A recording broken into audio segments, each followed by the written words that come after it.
पुरुष रहता था जिसका व्यापार बिजनेस बाइबल कहती करमेल में था। और वह पुरुष बहुत धनी था। वह पुरुष बाइबल कहती बहुत ज्यादा धनवान था, बहुत ज्यादा धनी था। और उसकी 3000 भेड़ें। 3000 भेड़ें। इससे हमें मालूम पड़ जाता है कि वो व्यक्ति कितना बड़ा धनवान होगा। यदि आज के समय में भी मान लेते हैं किसी के पास 3000 भेड़ें हों और एक भेड़ को यदि 5000 से ही हम तुलना कर लें तो हमें मालूम पड़ जाएगा कितने लाखों में वो जनसंख्या जाएगी अमाउंट की। सो इसलिए बाइबल इससे बतलाती है कि वो जो पुरुष था वह बहुत ज्यादा धनवान था और उसके पास 3000 भेड़ें और 1000 बकरियां 1000 बकरियां थी। और वह अपनी भेड़ों का ऊन कतर रहा था। और बाइबल कहती है वह एक समय था जब अपनी भेड़ों का ऊन कतर रहा था। ऊन कतरने का समय था, वह ऊन कतर रहा था। उस पुरुष का नाम नाबाल। उस पुरुष का नाम बाइबल कहती नाबाल। और उसकी पत्नी का नाम अबीगेल था। पत्नी का नाम बाइबल कहती अबीगेल था। अबीगेल था। सो नाबाल की कहानी, अबीगेल की कहानी लगभग हम सब लोगों को मालूम है मेरे प्रिय लोगों कि नाबाल किस तरह का एक व्यक्ति था। नाबाल बोलना चाहिए एक धनवान व्यक्ति था। अच्छा शायद घर होगा उसके पास में, अच्छे खासे उसके पास नौकर होंगे, उसके पास एक लंबी लाइन लगी रहती होगी काम करने वालों की, क्योंकि वो बहुत ज्यादा धनवान व्यक्ति है। और बाइबल इससे बतलाती है उसके पास बहुत सारे जानवर भी हैं। और एक समय ऐसा आया है कि जब भेड़ों का ऊन निकाला जा रहा है, वो एक ऐसा समय है, आनंद का समय है बोलना चाहिए, बहुत सारा धन संपत्ति इकट्ठा करने का समय है। और नाबाल वही कर रहा है। नाबाल अपने नौकरों को बोलकर भेड़ों का ऊन जो है वो निकलवा रहा है, ऊन कतरवा रहा है। और बोलना चाहिए बहुत सारे काम काज करने वाले लोग उसके आजू बाजू में खड़े होकर उसका बोलना चाहिए काम कर रहे हैं। और वो बड़े आनंद के साथ में रह रहा है, बड़े शान के साथ में रह रहा है। बोलना चाहिए उसके पास किसी चीज की भी कोई कमी नहीं है। और उसके पास एक सुंदर पत्नी भी है जिसका नाम है बाइबल कहती अबीगैल। अबीगैल नामक एक सुंदर पत्नी है, बुद्धिमान पत्नी भी उसके पास में है। सो बाइबल कहती उसकी एक पत्नी है जिसका नाम है अबीगैल। स्त्री तो बुद्धिमान और रूपवती थी। और बाइबल कहती वो है बुद्धिमान भी है, साथ ही साथ रूपमती सुंदर भी है। परंतु पुरुष कठोर। लेकिन बाइबल कहती नाबाल जो है वो कैसा है? कठोर और बुरे बुरे काम करने वाला बुरे बुरे काम करने वाला था। वह कालेब वंशी था। ओके, सो बाइबल कहती पुरुष जो है वह कठोर है और बुरे बुरे काम करने वाला है। हम सुनते ना कई बार पति पत्नी जो है ना वो इसी तरह के होते हैं। हम दोनों अलग अलग हैं, है ना, हम दोनों अलग अलग हैं। किसी को ठंडा ज्यादा पसंद है तो किसी को गर्मी ज्यादा पसंद है। दोनों एक समान है नहीं।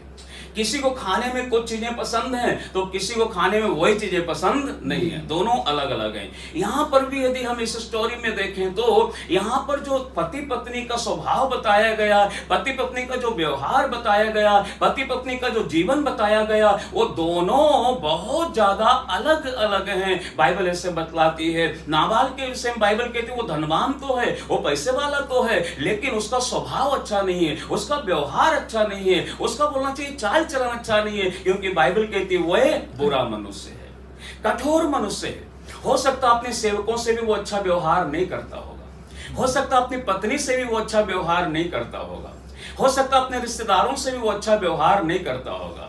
क्यों? क्योंकि धन है ना उसके पास पैसा है। पैसा कई बार मनुष्य का स्वभाव बर्बाद कर देता है।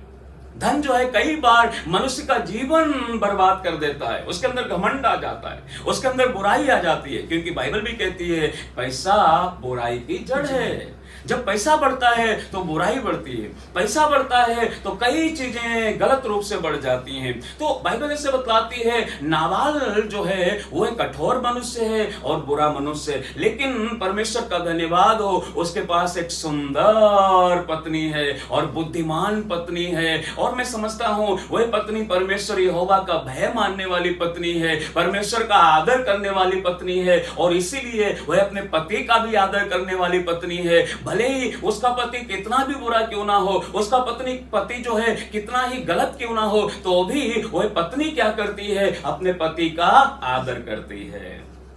लेकिन इतनी रूपमान पत्नी, इतनी सुंदर और बुद्धिमान पत्नी, इसका विवाह ऐसे कठोर व्यक्ति से क्यों कर दिया गया?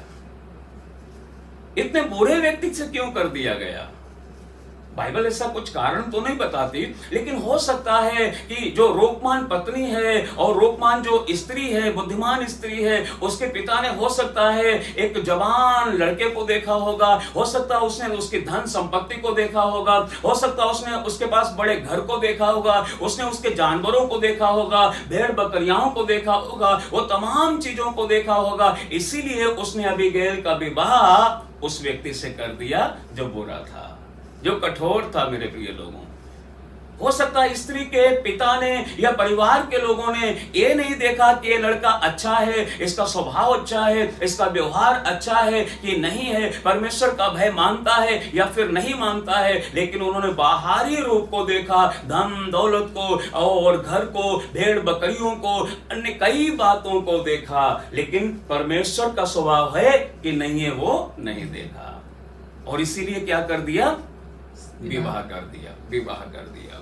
और जब विवाह हो ही गया है तो मैं स्त्री के लिए धन्यवाद देता हूं, अबीगैल के लिए धन्यवाद देता हूं, जैसा कि बाइबल कहती है, हे पत्नियों अपने अपने पति के अधीन रहो। ये महिला जो है वह अपने पति के अधीन है। पति बुरा तो है, पति बोलना चाहिए घमंडी तो है, पति जो है वह दुनिया की तमाम बुराइयों से घिरा हुआ तो है, कठोर तो है, लेकिन तो भी ये महिला जो है वह अपने पति के अधीन है, और अधीन रहकर वह उसकी सेवा कर रही है, वह उससे प्रेम कर रही है। कितना मुश्किल होगा इस महिला के लिए ऐसे व्यक्ति से प्रेम करना जो घमंडी व्यक्ति है, कितना मुश्किल होगा इस महिला के लिए ऐसे व्यक्ति के अधीन रहना जो बोलना चाहिए बुराइयों में जकड़ा हुआ है। लेकिन महिला के लिए धन्यवाद हो जो परमेश्वर का आदर करती है, इसीलिए अपने बुरे पति का भी क्या करती है? आदर करती है। जो स्त्रियां परमेश्वर का आदर करती हैं, वो स्त्रियां अपने पति का जरूर आदर करेंगी, जरूर आदर करेंगी। इसलिए बाइबल ऐसे बतलाती है इस कहानी में, नाबाल जो था इस तरह जीवन यापन कर रहा था और भेड़ों का ऊन कतर रहा था। दूसरी साइड में दाऊद के विषय में लिखा है, दाऊद अपने लोगों के साथ जंगल में रहा करता था, क्योंकि वो साउल राजा के डर के मारे भागा हुआ था। साउल राजा उसे मार डालना चाहता था, और बाइबल ऐसे बतलाती है दाऊद को जब मालूम पड़ा कि नाबाल के अच्छे दिन आ गए हैं, वह अपने भेड़ों का ऊन निकाल रहा है, उसके पास बहुत सारी धन संपत्ति है, इसीलिए बाइबल ऐसे बतलाती है दाऊद ने अपने कुछ लोगों को नाबाल के पास भेजा कि जाकर उनसे कुछ सहायता मांग ले, कुछ हमारे लिए मदद कर दे, क्योंकि हमने तेरे जंगल में भेड़ बकरियां की रखवाली की है, हमने तेरे चरवाहों की कोई हानि होने नहीं दी है। और जब दाऊद के आदमी लोग या जन लोग जब नाबाल के पास पहुंचे और जाकर कहने लगे, तो बाइबल ऐसे बतलाती है नाबाल ने उन्हें धुतकार दिया, मना कर दिया, चले जाओ, दाऊद कौन है हम नहीं जानते, वो तो भगोड़ा व्यक्ति है, वो तो अपने स्वामी के पास से भागा हुआ व्यक्ति है, हमें तुम्हारी कोई मदद नहीं करना। और जब दाऊद को ये बात मालूम पड़ी कि नाबाल ने किस तरह दाऊद के लोगों के साथ में गलत व्यवहार किया है, तो बाइबल ऐसे बतलाती है दाऊद नाबाल को और उसके पूरे घराने को मार डालने के लिए अपने लोगों को लेकर चल दिया। और बाइबल कहती है उस समय नाबाल के किसी एक कर्मचारी ने, एक नौकर ने आकर उसकी पत्नी अबीगैल को बता दिया, अबीगैल बहन किस तरह नाबाल को आशीर्वाद देने के लिए दाऊद ने अपने लोगों को भेजा था, लेकिन नाबाल ने कैसा व्यवहार उनके साथ किया है। अब जो है वह दाऊद इसे क्या करना चाहता है? मार डालना चाहता है। उसकी वो बुद्धिमान स्त्री उठी और उसने बहुत सारी भेंट इकट्ठी की और दाऊद से मिलने के लिए चल दी। उसने नाबाल को भी नहीं बताया, उसने नाबाल से पूछा भी नहीं, क्योंकि बुद्धिमान है ना, उसको मालूम है यदि मैं अपने पति को पूछने जाऊंगी ना तो ये मुझे भी धुतकार देगा और मुझे भी डांट कर बिठा देगा, और वो तो मूढ़ है ही, वो तो बुरा व्यक्ति है ही, हो सकेगा तो मुझे मारेगा पीटेगा, इसलिए इसे बताना ही नहीं चाहिए। और बिना बताए वह दाऊद से जा मिली और उसका आदर सम्मान किया, उससे विनती की, स्वामी मेरे पति से जो गलती हो गई है उसे माफ कर दे, तू क्यों यहोवा के विरुद्ध में बलवा करे। और बाइबल कहती दाऊद ने उसकी उस विनती को स्वीकार किया और भेंट को ग्रहण किया, और दाऊद उसकी भेंट को लेकर वापस लौट गया। और जब अबीगैल वापस आई और आकर देखा तो क्या देखा, नाबाल क्या कर रहा है, एक बड़ी सी भोज करके नशे में चूर है, क्योंकि पैसा है ना उसके पास, पैसा बुराई की जड़ है। यदि पैसे का सही इस्तेमाल किया जाए तो हमारे लिए बहुत लाभकारी है, लेकिन अगर गलत इस्तेमाल किया जाए हमारा जीवन बर्बाद हो सकता है, याद रखना। इसलिए बाइबल कहती है जब अबीगैल ने देखा तो क्या देखा, नाबाल नशे में चूर होकर एक बड़ी जेबनार कर रहा है, खा रहा है, पी रहा है, मस्त हो रहा है, और बाइबल कहती है उस महिला ने उस समय उससे कुछ भी नहीं बोला। कितनी बड़ी बुद्धिमान है वो। आजकल की महिला हो तो रात में ही बोले 12 बजा देंगे इसकी हम, हा? नहीं नहीं नहीं नहीं, लेकिन वो बुद्धिमान थी। वो रूपमती तो सही, लेकिन इसके साथ साथ वो बुद्धिमान थी, और इसलिए रात में उसने उससे कुछ नहीं बोला, जाकर चुपचाप सो गई। आप कल्पना कीजिए उसके अंदर क्या कुछ नहीं चल रहा होगा, कितना संघर्ष होगा अकेले के जीवन में। अरे आज तो ये मारा जाता, और अच्छा होता मारा जाता, इतना नशेड़ी इंसान मिला है, बोलना चाहिए नशा करने वाला मिला है, गलत इंसान मिल गया है। ऐसा उसने कुछ भी नहीं बोला। बाइबल में तो हमें नहीं लिखा हुआ मिलता है, लेकिन वो पूरी रात उसने इंतजार किया, और जब भोर हुआ, भोर को जाकर उसने अपने पति नाबाल को बता दिया, तूने क्या गलती कर दी है, तूने दाऊद के लोगों के साथ कैसा व्यवहार कर दिया है, तुझे मालूम है दाऊद तुझे मार डालने के लिए आ रहा था। वो तो मैं चली गई, जाकर विनती मैंने की, जाकर दाऊद से मैंने विनती की कि दाऊद ऐसा मत कर, अपने उस दास को माफ कर दे। और बाइबल कहती जब नाबाल को ये मालूम पड़ा, नाबाल भयभीत हो गया, नाबाल डर गया, और लगभग 10 दिनों के बाद परमेश्वर ने ही उसे क्या कर दिया, मार डाला। लेकिन उसकी पत्नी बाइबल कहती अबीगैल ने उसको क्या कर लिया था, दाऊद के हाथों से बचा लिया। वो बुद्धिमान स्त्री थी। बुद्धिमान स्त्रियां, बुद्धिमान पुरुष अपने घर, अपने परिवार को बचाते हैं मेरे प्रिय लोग। इसलिए बाइबल कहती है मुझे और आपको कैसा बनना चाहिए, बुद्धिमान बनना चाहिए। बाइबल में बुद्धिमान स्त्रियों का वर्णन है, बाइबल में बुद्धिमान पुरुषों का वर्णन है। बाइबल कहती है बुद्धिमान स्त्री अपने घर को बनाती है, परंतु मूढ़ स्त्री अपने हाथों से अपने घर को ढा देती है। बुद्धिमान पुरुष अपने घर को बनाता है, चट्टान के ऊपर अपने घर को बनाता है। इसलिए जरूरी है मेरे प्रिय लोगों, हम बुद्धिमान स्त्री और बुद्धिमान पुरुष के समान बने कि हम हमारे घर को बना सकें। तो हम इस महिला के लिए धन्यवाद देते हैं जिसने अपने परिवार को बचाया। एक और वचन पढ़ लेते हैं, पहले पतरस की किताब उसका 3रा अध्याय और उसका पहले पद से एक बार हम पढ़ते हैं। पहले पतरस की किताब उसका, जी, तुम भी अपने पति के अधीन रहो। हे पत्नियों तुम भी अपने पति के अधीन रहो। अबीगैल को देखो, उसका पति बुरा था, उसका पति कठोर था, उसका पति के अंदर दुनिया की सारी बुराइयां भरी हुई थी, नशा करने वाला था, लेकिन तो भी पत्नी अपने पति के अधीन रहती थी। लेकिन आज समस्या है, आज कई पत्नियां अपने पति के अधीन नहीं रहती हैं। नहीं, हमें अधीन रहना चाहिए।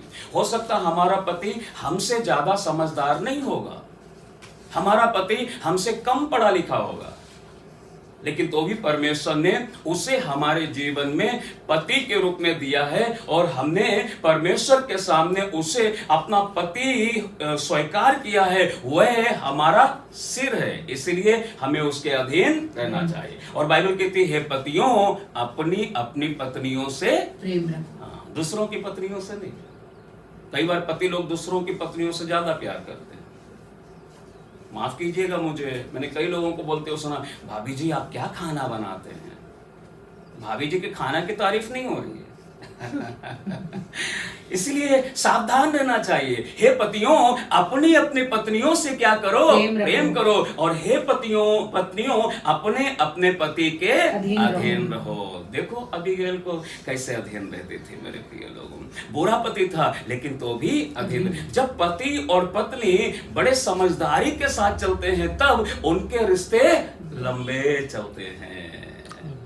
Hallelujah, hallelujah. यस, जरूरी है मेरे प्रिय लोगों। हम सब लोग यदि पति पत्नी हैं तो हमें परमेश्वर को हमारे बीच में रखकर बड़ी ईमानदारी के साथ, प्रार्थना के साथ, आराधना के साथ, जैसा पवित्र कलाम कहता है वैसे ही आगे बढ़ते रहना चाहिए। सो अभी हम यहाँ पर पढ़ रहे, हे पत्नियों तुम भी अपने पति के अधीन रहो। जी, इसलिए कि यदि इनमें से कोई ऐसे हो जो वचन को न मानते हो, इनमें से कोई पति ऐसे हो जो वचन को ना मानते हो। होता ना कई बार, पत्नी तो विश्वास में है, पत्नी तो वचन को मानती है, पत्नी तो चर्च जाती है, पत्नी तो आराधना करती है, पत्नी तो दशमांश देती है, पत्नी तो परमेश्वर का भय मानती है, पत्नी तो प्रभु के दासों का आदर करती है, परंतु उनका पति जो है वह ना तो परमेश्वर का भय मानता है, ना ही अपना दान दशमांश देता है, ना ही प्रभु के दासों का आदर करता है, ना ही लगातार चर्च जाता है। तो ऐसे पतियों के लिए लिखा हुआ है कि इनमें से कुछ पति ऐसे हों जो वचन को ना मानते हो, तो भी तुम्हारे भय सहित पवित्र चाल चलन को देखकर बिना वचन के अपनी अपनी पत्नी के चाल चलन के द्वारा खींच जाए। हाँ, अपनी अपनी पत्नी के चाल चलन को देखकर वो प्रभु की ओर खींचे आए। ऐसा होना चाहिए एक पत्नी का व्यवहार, ऐसा होना चाहिए एक पत्नी का स्वभाव। यदि एक पत्नी मान लीजिए थोड़ी देर के लिए अपने घर में वह प्रभु के भय में चलती है, वह प्रार्थना करते हुए चलती है, अपने पति का आदर करती है, अपने पति का सम्मान करती है, अपने पति की आज्ञा मानती है, यदि उनका पति जो कहे प्रभु में वह करने के लिए हमेशा तत्पर तैयार रहती है, तो एक पति जो वचन को नहीं मानता, अपनी पत्नी के अच्छे स्वभाव को देखकर, व्यवहार को देखकर वह क्या करेगा, उस प्रभु के वचन या प्रभु की ओर खींचा चला आएगा।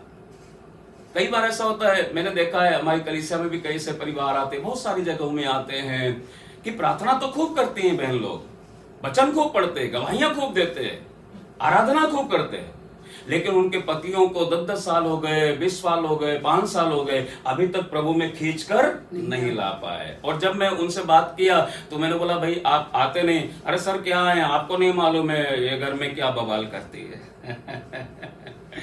इसलिए मेरे प्रियो, हमारा स्वभाव ऐसा होना चाहिए, महिलाओं का या पत्नियों का, स्त्रियों का, बहनों का व्यवहार अपने पति के साथ ऐसा होना चाहिए कि भले ही आपके पति उस वचन को नहीं मानते जो परमेश्वर का वचन है, लेकिन जब वे आपके जीवन को देखें, आपके स्वभाव को देखें, आपके चाल चलन को देखें, आपके व्यवहार को देखें, तब वे आपके स्वभाव व्यवहार को देखकर परमेश्वर की ओर खींचे चले आए। ये होना चाहिए कि स्त्री का स्वभाव और व्यवहार, है ना। बाइबल आगे क्या कहती है, तुम्हारा श्रृंगार दिखावटी न हो, तुम्हारा श्रृंगार दिखावटी ना हो। कई बार कलीसियाओं में और बहुत सारी जगहों में बहुत सारी बहनें क्या करती हैं, श्रृंगार बहुत ज्यादा करती हैं। मैं खिलाफ नहीं हूं, आपको करना है तो करना चाहिए, लेकिन बाइबल तो ये कहती है तुम्हारा श्रृंगार दिखावटी ना हो। थोड़ा करना है तो कर सकते हैं, लेकिन दिखावटी ना हो। लेकिन आजकल वही चल रहा है, बहुत सारी बहनें दिखावटी श्रृंगार करते हैं, भयंकर दिखावटी। अरे इतना भी करके क्या करना, किसको दिखाना, पति तो देखना नहीं चाहता क्योंकि स्वभाव देख लिया उसने, तो श्रृंगार नहीं देखना चाहता। अरे पति स्वभाव देखना चाहता है, श्रृंगार नहीं, फिर श्रृंगार करके किसको दिखा रहे। इसलिए बाइबल कहते तुम्हारा श्रृंगार दिखावटी ना हो जी, अर्थात बाल गूंथना जी और सोने के गहने या भांति भांति के कपड़े पहनना, वरन तुम्हारा छिपा हुआ और गुप्त मनुष्य, तुम्हारा छिपा हुआ गुप्त मनुष्यत्व, गुप्त जो स्वभाव है ना, अच्छा वाला व्यवहार है ना, अच्छा वाला जो भीतरी परमेश्वर ने डाला हुआ स्वभाव है ना, उसको बाहर निकालो। भांति भांति के कपड़े पहनना, अच्छे अच्छे गहने पहनना, अलग अलग प्रकार के श्रृंगार को करना, वो सब परमेश्वर नहीं चाहता है। हो सकता कोई मनुष्य चाहता हो, लेकिन बाइबल तो ऐसे बतलाती है तुम्हारा भीतरी जो स्वभाव है ना, गुप्त वाला जो मनुष्यत्व है ना, अच्छा वाला व्यवहार है ना, वो बाहर आना चाहिए। परमेश्वर वही चाहता है और मनुष्य भी कई बार वही देखना चाहता है जी। आगे नम्रता और मन की दीनता की अविनाशी सजावट से सुसज्जित रहे। बाइबल कहती तुम्हारा जो भीतरी मनुष्यत्व है ना, वो क्या है, नम्रता और मन की दीनता। नम्रता होना चाहिए। एक स्त्री और एक पुरुष में क्या होना चाहिए, नम्रता। पता चले मैंने बढ़िया कपड़े डाल लिए, अच्छा श्रृंगार कर लिया, और वो गजरा लगा लिया चोटी में, और गजरा लगा के मैं ठुमक ठुमक, यशायाह की किताब में लिखा है, सियोन की स्त्रियां आंखें मटकाती हुई ठुमुक ठुमुक कर चलती। हाँ, फिर क्या फायदा, अंदर का स्वभाव तो अच्छा है। पति ने बोला सुनना जरा, एक गिलास पानी ले आना, खुद ले लो, आ गया मैं चर्च, कभी नहीं आएगा। इसलिए बदलाव जरूरी है। और बदलाव क्या है? ये नम्रता और मन की दीनता। हर एक महिला और पुरुष के अंदर नम्रता और मन की दीनता जब आ जाएगी ना, यदि आपका पार्टनर वचन को नहीं मानता है, वो आपकी दीनता को देख लेगा, आपकी नम्रता को देख लेगा, वो बोलेगा चर्च में कुछ तो बात है, यीशु में कुछ तो बात है, बाइबल में कुछ तो बात है, खुदा के वचन में कुछ तो बात है, मैं जाऊंगा परमेश्वर की आराधना करने के लिए। क्यों? क्योंकि वो मुझे खींच रहा है, मेरी पत्नी के द्वारा मुझे खींच रहा है, मेरे पति के द्वारा मुझे खींच रहा है, इसके व्यवहार के द्वारा मुझे खींच रहा है, इसके स्वभाव के द्वारा मुझे खींच रहा है, वो मुझे खींच रहा है। एक गाना चलता था पहले, क्योंकि मैं पहले विश्वास में नहीं था तो सब चीजें सुनी थी। तेरे चेहरे में वो जादू है, जाना होता है और कहीं तेरी ओर इसलिए आपका व्यवहार ऐसा होना चाहिए, आपका स्वभाव ऐसा होना चाहिए कि आपका पति आपके स्वभाव, आपकी पत्नी आपके व्यवहार के द्वारा परमेश्वर के वचन को ना मानकर भी वह परमेश्वर की ओर खींचा चला आए, ऐसा होना चाहिए। सो इसलिए बाइबल क्या कहती है?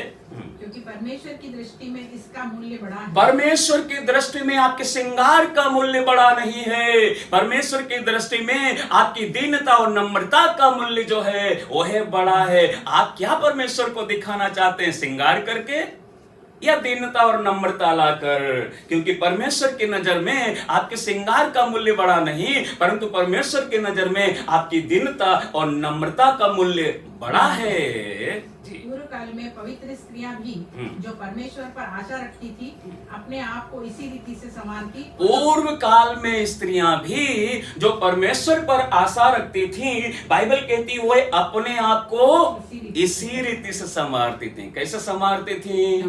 दीनता और नम्रता से अपने आप को सुसज्जित करती थी, दीनता और नम्रता से अपने आप को सजाती और संवारती थी। वो चाहती थी हम जितना दीन बन जाएं, जितना नम्र बन जाएं, वो हमारे लिए, हमारे पति के लिए, हमारे परिवार के लिए, हमारे लोगों के लिए अच्छा होगा। परंतु आज की स्त्रियां दीनता और नम्रता को भूल गई हैं। वे केवल अपने आप को सुंदर सुंदर गहनों के द्वारा सजाना और संवारना चाहती हैं, अच्छे अच्छे वस्त्रों के द्वारा सजाना और संवारना चाहती हैं। परंतु बाइबल ऐसे बतलाती है पूर्व काल की स्त्रियां अपने आप को दीनता और नम्रता से सजाती और संवारती थी और अपने अपने पति के अधीन रहती थी। अपने अपने पति के अधीन रहती थी, दूसरे के पति के नहीं, अपने अपने पति के। अपना पति कितने कुछ भी बोलता रहे, कभी नहीं सुनते, और दूसरे का बोल दे सुनना। अपन कल चलते हैं पिकनिक सब लोग, हाँ बिल्कुल रेडी। पति बोले नहीं जाएंगे, क्यों नहीं जाएंगे? चलेंगे। हाँ? नहीं, यदि अपने अपने पति के अधीन है तो पति ने मना किया तो नहीं जाएंगे तो नहीं जाएंगे। क्योंकि बाइबल कहती प्रभु में अपने माता पिता के आज्ञाकारी बनो, प्रभु में अपने पति के आज्ञाकारी बनो। प्रभु में यदि कोई आज्ञा दी गई है और वो हमें मानना के योग्य है तो हमें जरूर मानना चाहिए। सो बाइबल कहती है पुराने समय की स्त्रियां अपने अपने पति के अधीन रहती थी। जैसे सारा अब्राहम की आज्ञा में रहती और उसे स्वामी कहती थी। सारा अब्राहम की आज्ञा मानती, आज्ञा में रहती, और उसे क्या कहती? स्वामी। हाँ, आजकल स्वामी तो छोड़ो, नाम से बुलाते। मैं नहीं बोलता आजकल आप स्वामी करके बुलाओ, लेकिन नाम से बुलाते आजकल तो, और नाम भी शॉर्ट नाम रख देते हैं। मान लीजिए मनोज नाम है तो उसका आधा तो हटा देते हैं और आधा नाम लेना शुरू कर देते हैं। मैंने कई घरों में, कई परिवारों में देखा है करके, यहाँ तक कि मैं तो समझता हूँ कई घरों के अंदर तो ऐसा भी है जो डॉगी का नाम है वही पति का नाम है। पति को ज्यादा प्यार नहीं करते, डॉगी को ज्यादा प्यार करते हैं। पति देख रहा है भैया जिस जगह मुझे होना चाहिए उस जगह डॉगी है, तो वो अपने आप को सोचता है काश मैं ही डॉगी होता। तो एक कई परिवारों के अंदर में चल रहा है मेरे प्रिय लोगों। बाइबल कहती है सारे अपने पति अब्राहम की आज्ञा में रहती और उसे कैसे बुलाती थी? स्वामी। आपका पति स्वामी है बाइबल के अनुसार, आपका पति प्रभु है बाइबल के अनुसार, इसलिए आपको आपके पति के अधीन रहना चाहिए, आपको आपके पति की आज्ञा मानना चाहिए। और पति आपकी पत्नी निर्बल पात्र है, उसे निर्बल पात्र जानकर उसकी सारी गलतियों को माफ कर देना चाहिए, उसकी तमाम बुराइयों को क्षमा कर देना चाहिए और उसे निर्बल पात्र जानकर ग्रहण करना चाहिए और पति को अपनी पत्नियों से प्रेम करना चाहिए, ये बाइबल बतलाती है। और जो लोग ऐसा करते हैं उनके रिश्ते लंबे चलते हैं। और नहीं तो हम जानते हैं आज के युग में क्या हो रहा है, घड़ी घड़ी तलाक हो रहा है मेरे प्रिय लोगों। चलिए थोड़ा और आगे पढ़ के हम इसको समाप्त कर रहे हैं जी। इसी प्रकार तुम भी यदि भलाई करो, उसी प्रकार जैसे सारे भलाई करती थी, जैसे अब्राहम भलाई करता था, जैसे पूर्व काल की स्त्रियां भलाई करती थी, वैसे ही यदि तुम भी भलाई करो, दीनता धारण कर लो, नम्रता रूपी गहना पहन लो, ओ एक दूसरे से प्रेम करने वाला गहना धारण कर लो, परमेश्वर का भय मानने वाला गहना धारण कर लो। यदि तुम भांति भांति के कपड़े पहनो तो कोई बात नहीं है, परंतु तुम अपने भीतर पवित्रताई रूपी वस्त्र धारण कर लो। यदि तुम सारे के समान अपने स्वामी के अधीन हो जाओ और उसे स्वामी स्वामी कहकर बात मानो, उसकी आज्ञा का पालन करो, जैसे पूर्व काल की स्त्रियां करती थी, वैसे ही तुम भी यदि करने लगो। और किसी प्रकार के भय से भयभीत न हो तो उसकी बेटियां ठहरो। हाँ, बाइबल कहती है इसी प्रकार तुम भी यदि भलाई करो और किसी भी प्रकार के भय से भयभीत ना हो तो तुम भी उसकी बेटियां ठहरोगी। सारे की बेटियां ठहरोगी। मेरे प्रिय लोगों, परिवार परमेश्वर ने बनाया है, शैतान परिवार को बिगाड़ना चाहता है, परमेश्वर परिवार को आशीषित करना चाहता है, लेकिन जिम्मेदारी हर माता पिता की है, हर परिवार के मुखिया की है, हर परिवार के सदस्य की है कि हम किस तरह अपना जीवन यापन कर रहे हैं। सो बाइबल कहती है यदि तुम्हारे पति या पत्नी बेवचन को ना मानते हो तो तुम्हारे स्वभाव को देखकर वे खींचे चले आए। तो हमें अपना स्वभाव, अपना व्यवहार परमेश्वर के वचन के अनुसार रखना है। प्रभु इन वचनों के द्वारा हम सबों को आशीष दे।